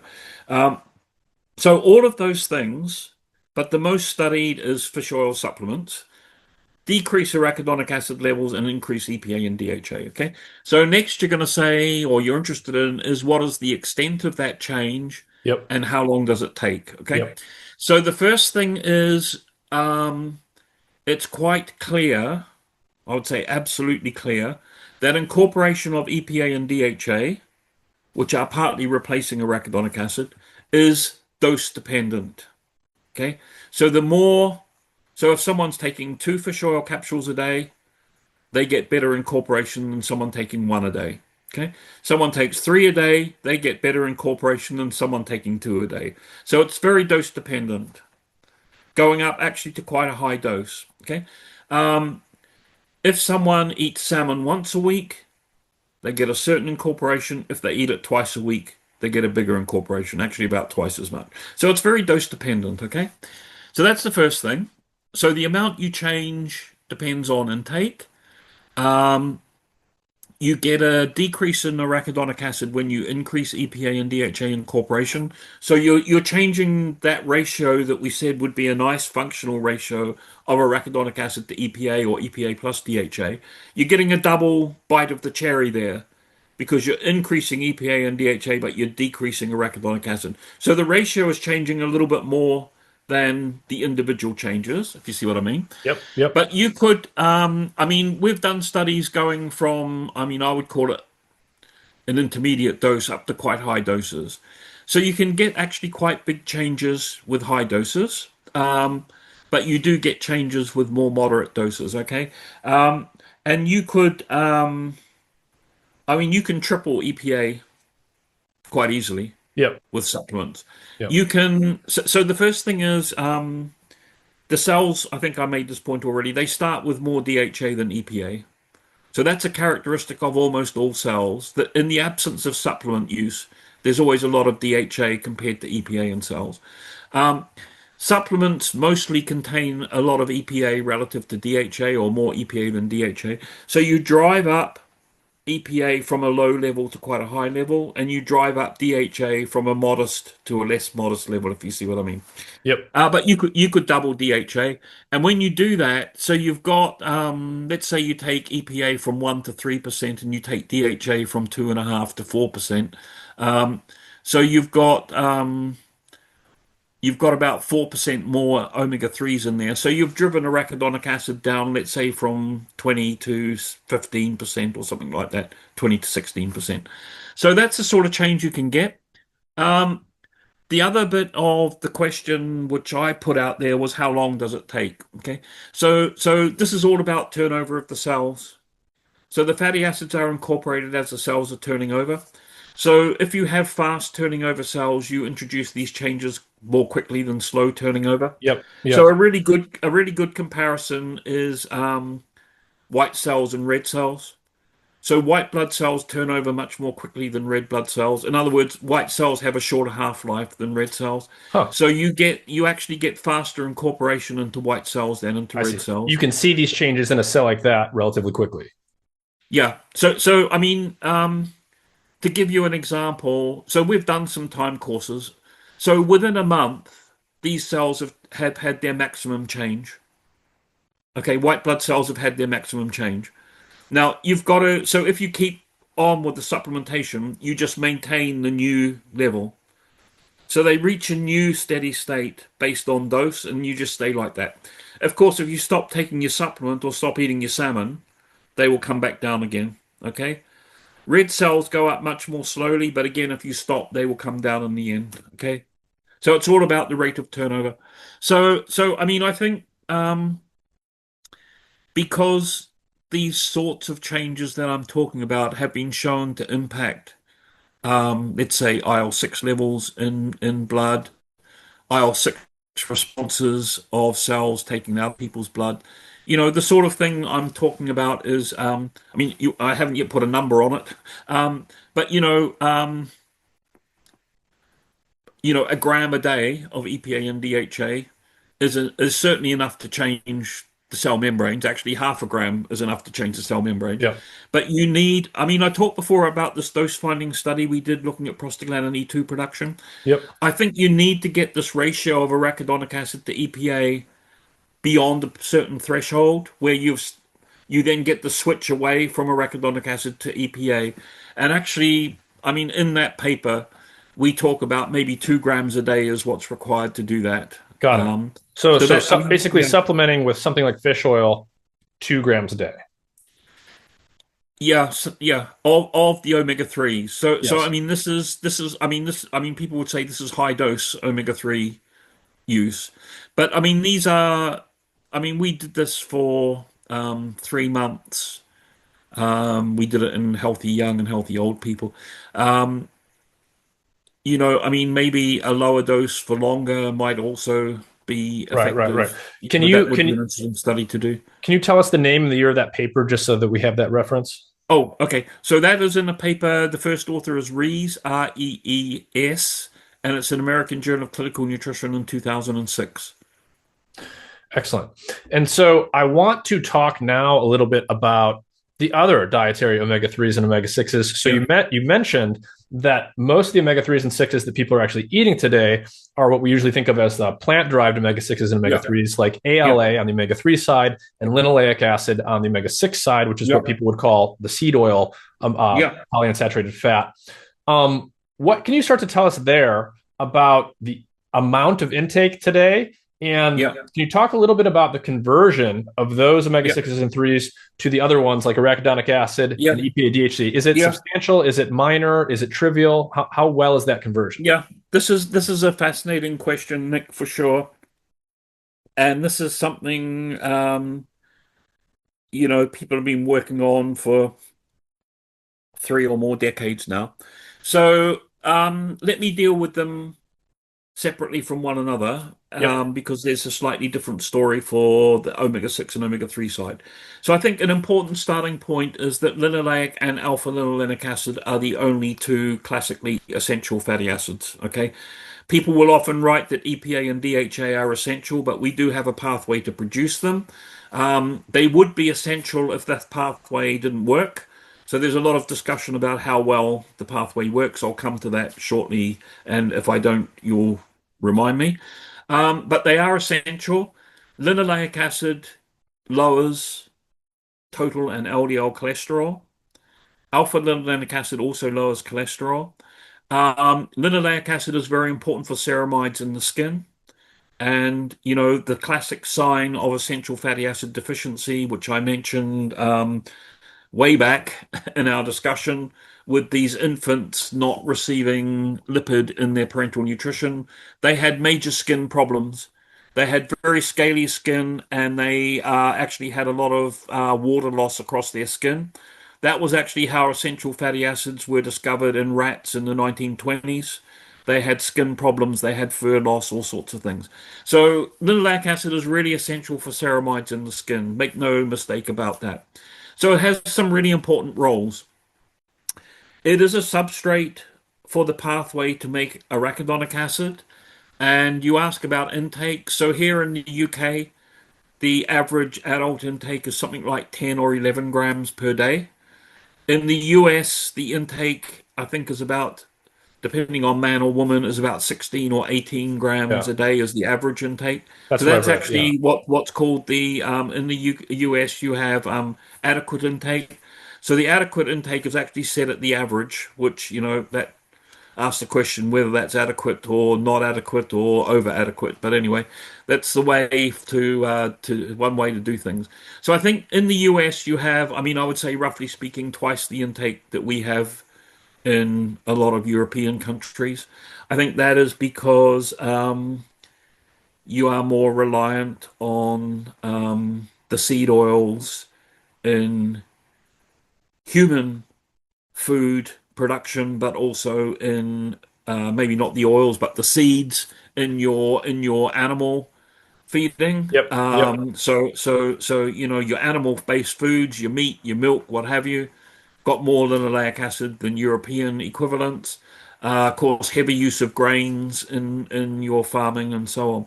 So I think it's permeated the animal and human food supply in the US much more than in the rest of the world, although, we are catching up over time, or we were.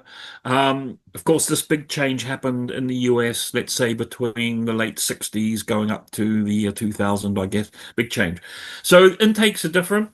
So linoleic acid can be converted to arachidonic acid.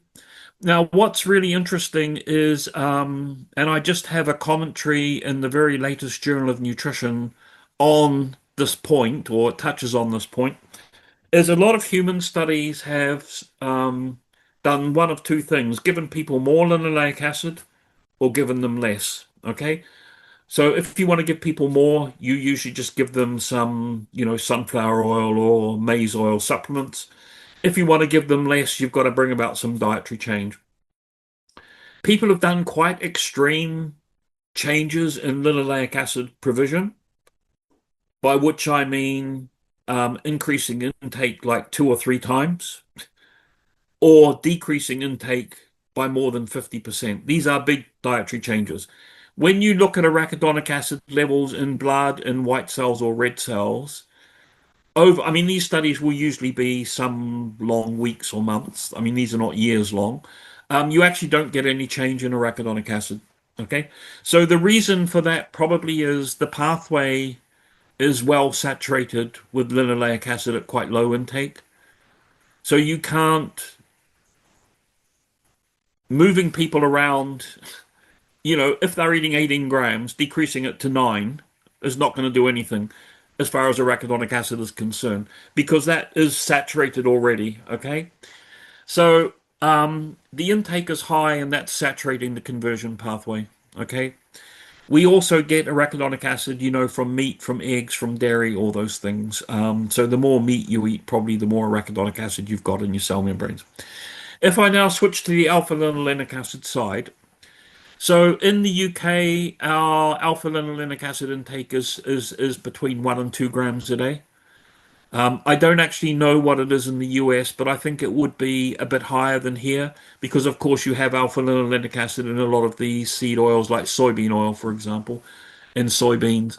So you probably got higher intake, but the ratio might be similar. It might actually be higher in the US between linoleic and alpha-linolenic acid. So it's about 1 to 2 grams a day here. If you increase alpha-linolenic acid intake, and people have done that again using supplements, usually flaxseed oil supplements, or some interesting studies, usually done in Canada, where they've made muffins using flaxseed oil, because muffins are a good way to hide a lot of fat, because muffins can be very fat rich, as you know, if you ever have muffins. They don't have to be, Nick, but often people make them pretty fatty. So Canadian researchers have often favored the muffin for delivery of high levels of alpha-linolenic acid from flaxseed oil. So so I have seen studies going up to 13 grams of alpha-linolenic acid per day. So for us, that would be a tenfold increase in intake. That's massive, okay? And we have a review from 2016. First author is Baker, Baker, in Progress in Lipid Research, where we put together all of the studies using alpha-linolenic acid in humans. And we gathered data where people have reported EPA levels in studies giving alpha-linolenic acid, okay? And there's actually a dose-response relationship between alpha-linolenic acid provision and EPA levels in blood and in blood cells, white blood cells, red blood cells. So you can drive EPA synthesis by having more alpha-linolenic acid, okay? Now, that pathway is in direct competition with the linoleic acid to arachidonic acid pathway, which I said is saturated, okay? I think it's not that it's not happening, it's just saturated, okay? So you've got the same enzymes, these are desaturase and elongase enzymes, working on the linoleic acid side and the alpha-linolenic acid side. By giving people more alpha-linolenic acid, you're just favoring the omega-3 side, okay? As I mentioned, there are quite a number of studies that have done that. These studies have been reasonably easy to do because you can have flaxseed oil capsules and run your study. There's some interesting studies from a while back, mainly done by US researchers, where they took the opposite approach, which was to lower linoleic acid intake. Okay, so one way is to give more of the substrate, alpha-linolenic acid, but an alternative is to remove the competitor linoleic acid. Okay, now if you do that, you can actually get more EPA being formed.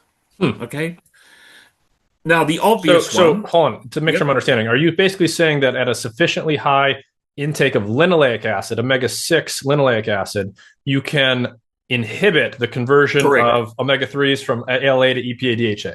Correct. So there's inhibitory action of linoleic acid on alpha-linolenic acid synthesis or conversion to EPA. So sorry, just to say that one more time for people. So you're saying that if you were to simply take down linoleic acid, if it was very high, without even supplementing Yeah, Omega-3s, that could yeah, be enough to get more of them in your yeah, cells? yeah. There's a very nice paper by Chen in Lipids. I can't remember the year where they did that.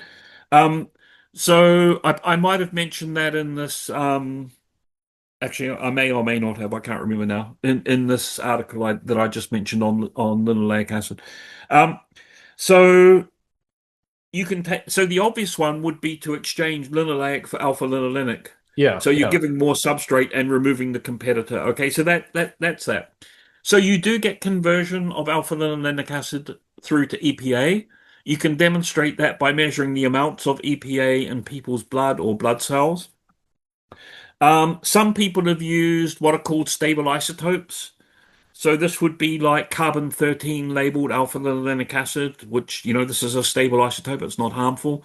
So you can give people that compound, and you can actually look for the appearance of carbon-13 labeled EPA and actually DHA, which I'll come to in a second.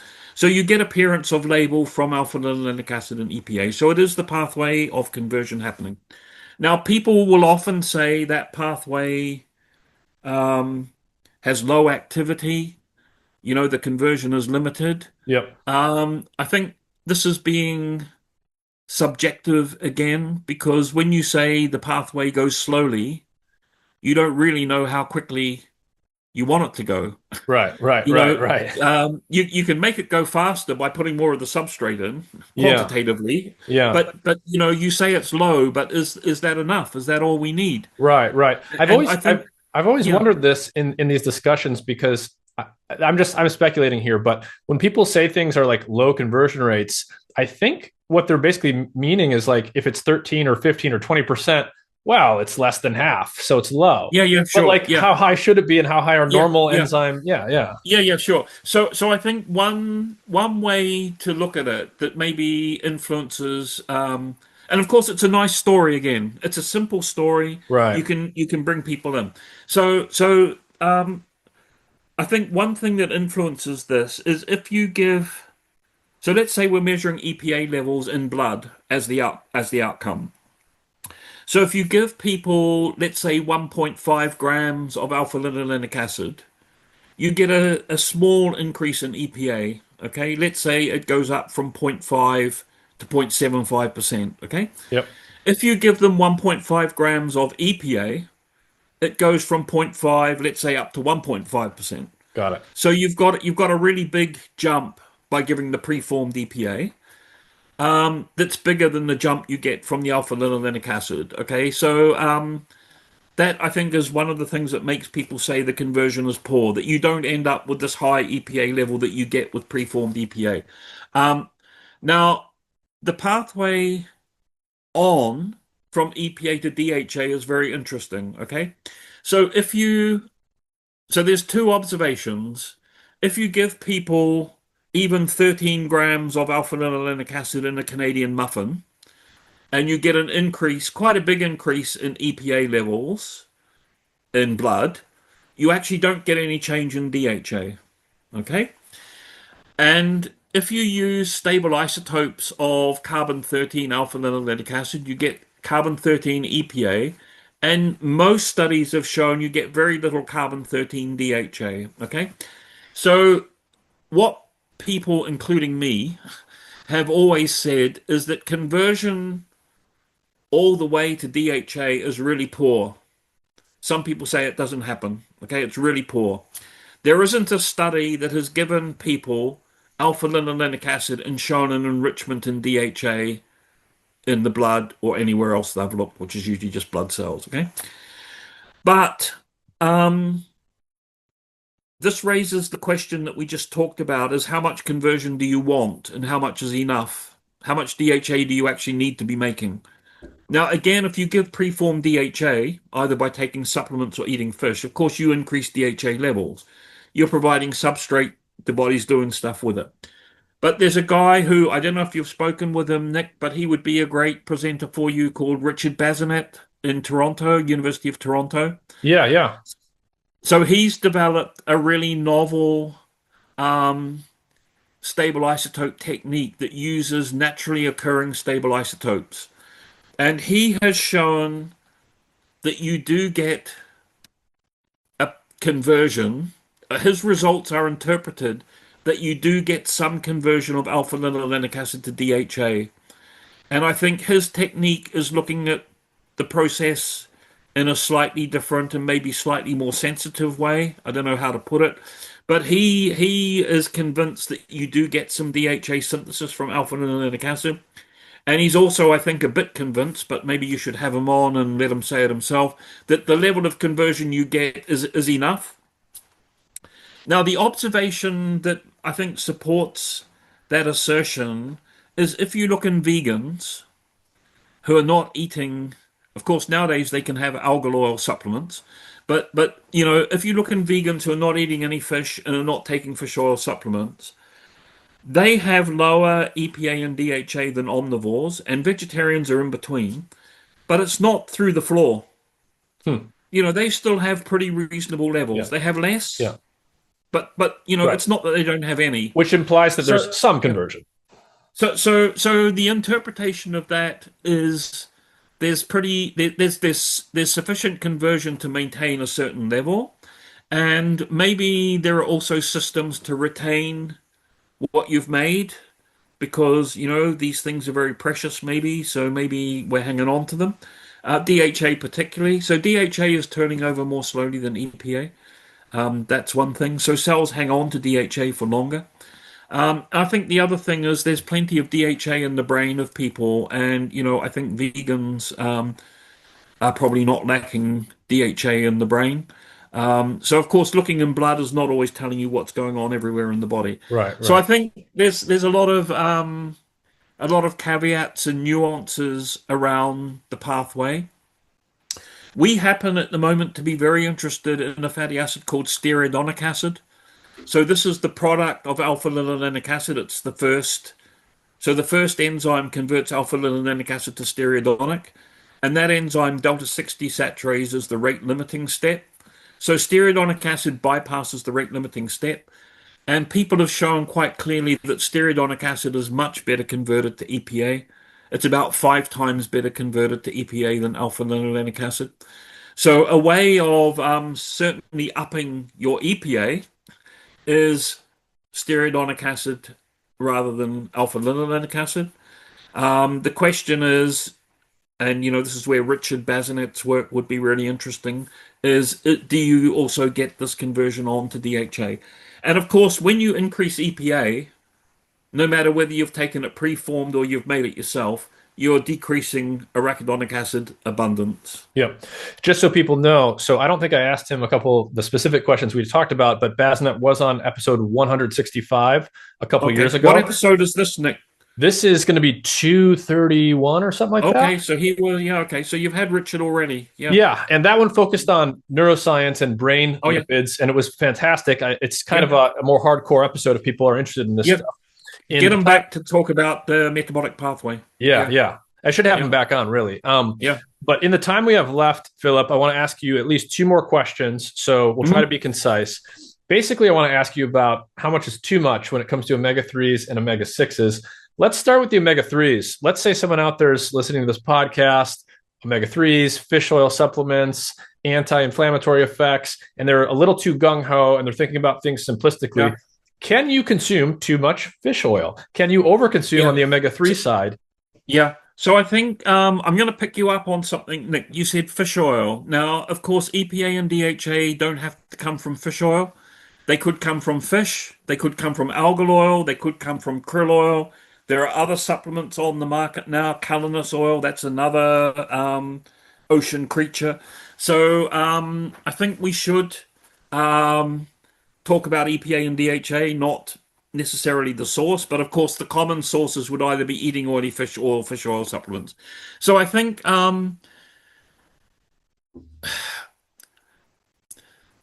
it's really hard to have too much. But I'll come back to that in a second. But the effects of EPA and DHA are dose dependent. I already made that assertion. The anti-inflammatory actions, the triglyceride lowering effects, these are all intimately related to dosing.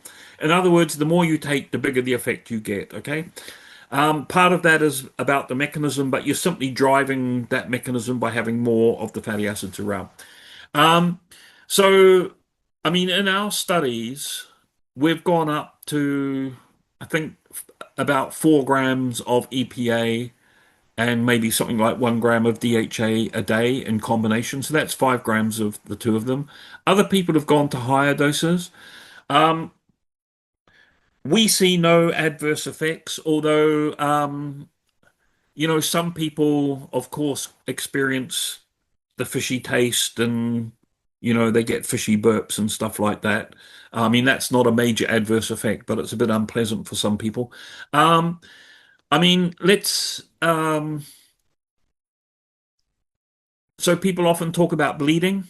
So one of the things omega-3s do is they increase bleeding time because they have antithrombotic action. Um, that was reported in the Greenland native Inuit and actually in Japanese people taking very high intakes. I think there we're talking about, 10 grams or more a day. We've published papers and other people have published papers saying there's no issue with bleeding at the sort of doses that we've been talking about today, even going up to 4, 5, 6 grams a day. I mean, I think, you know, you're going to pay a lot of money if you want to take 6 grams of EPA and DHA a day. You know, you're going to be spending a lot of money on supplements. Yep. We talked about 1 gram, 2 grams a day. I think if people are interested in a health benefit from omega-3s, they need to be looking at 1 gram, 2 gram a day. I think that's good. Um, of course, if we're interested in food, there's nothing to stop someone having salmon every night for their evening meal if that's Yep. what they want to do. So you could eat salmon, I mean, if you had it every night for 7 nights, you would be getting a pretty big, you'd be getting 2 to 3 grams of EPA and DHA every day, day on day. Um, I don't think that would do you any harm. I'm not promoting it. I'm just using that as an example. So I think it's really hard to have too much, if I'm Mhm. honest with you. Yeah, yeah. Okay, so let's talk about the omega-6 side. This one's Yeah, perhaps a little bit more relevant because, as we mentioned earlier, we talked about the omega-6 3 balance at the level of arachidonic yeah, acid and some of these omega-3 pro-resolving mediators.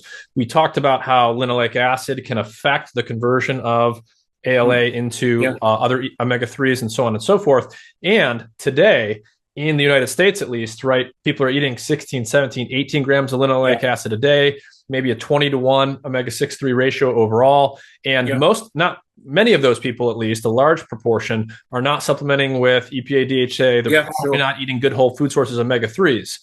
Is that a problem in your view? Yeah. So I think you've actually touched on the crux of what the problem could be, which is those high intakes are stopping people endogenously producing their EPA and maybe their DHA as well, Mm-hmm. because that DHA synthesis might be better than we think it is, as I've mentioned. Hmm. So the key thing about the really high intake is you're just not letting the body produce what it wants to produce, which is more EPA and DHA. And, I mentioned, and you picked me up and made me say it again, that there are studies where people reduced linoleic acid intake and they had higher EPA in the blood and in blood cells in that study. So I think the problem with high linoleic acid is the one problem that I would or challenge that I would pick up on is this inhibition of endogenous synthesis of EPA and maybe DHA. Um, I don't think there's an issue per se with inflammation or any of those things, but I think you're stopping the body's ability to control its inflammation by having this balance not how it should be. Yeah, yeah. And just to riff on what we were talking about earlier, there's a distinction perhaps to be made between something like linoleic acid just driving inflammation all the time Yeah. versus the balance of these fatty acids can affect the extent and magnitude of inflammation if it's evoked by a Yeah. stimulus. So I think this is a really important distinction, which clearly you have grasped very well. I mean, fatty acids do not cause inflammation, okay? They create an environment where inflammation can be more or less vigorous when it happens, okay? Um, of course, you can get into then a situation where you're not favoring the resolution, so inflammation just keeps going, the fire just keeps burning. And omega-6s can be promoting that for the reasons I mentioned, but they're not actually triggers of inflammation at all. In the final couple minutes we have left, do you want to just share with people maybe one or two areas of research that you're pursuing right now that you think are really interesting that might yield some insightful answers in the near future? Yeah. Yeah, thank you. Thanks very much, Nick. So I think I've touched on some of them. So obviously, I'm very passionate about the role of omega-3s in this whole system of inflammation.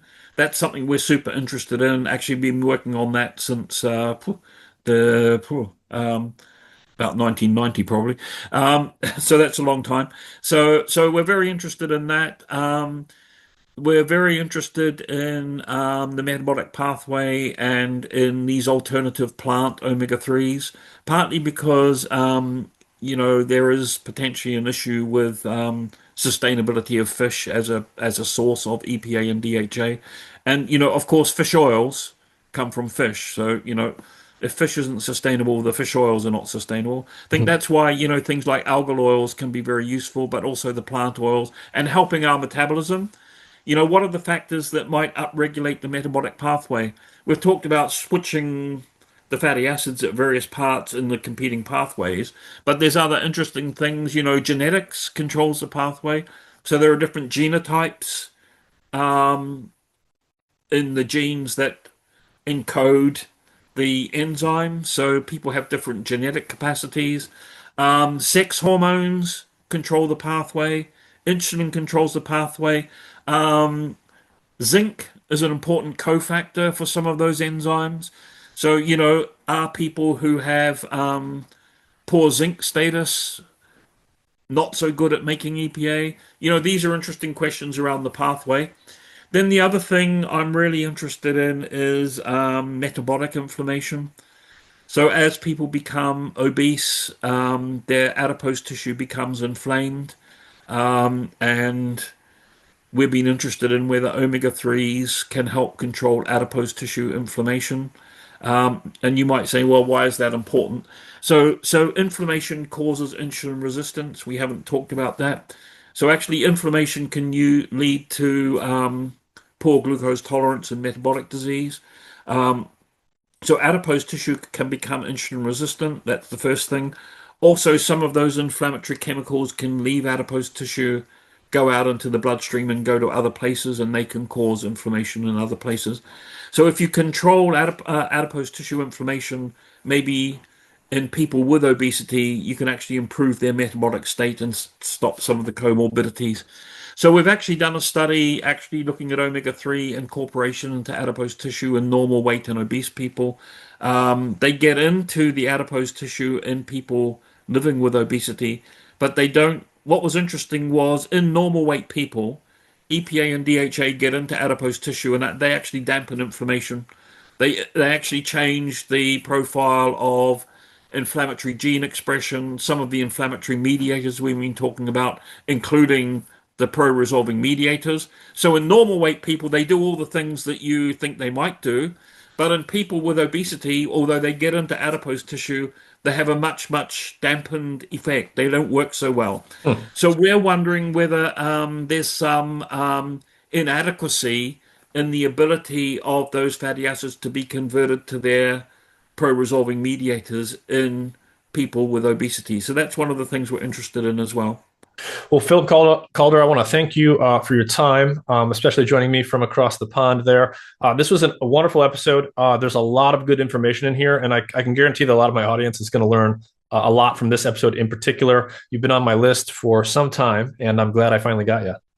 Yeah, I'm glad you found me as well, Nick. It's been a great discussion. Thank you.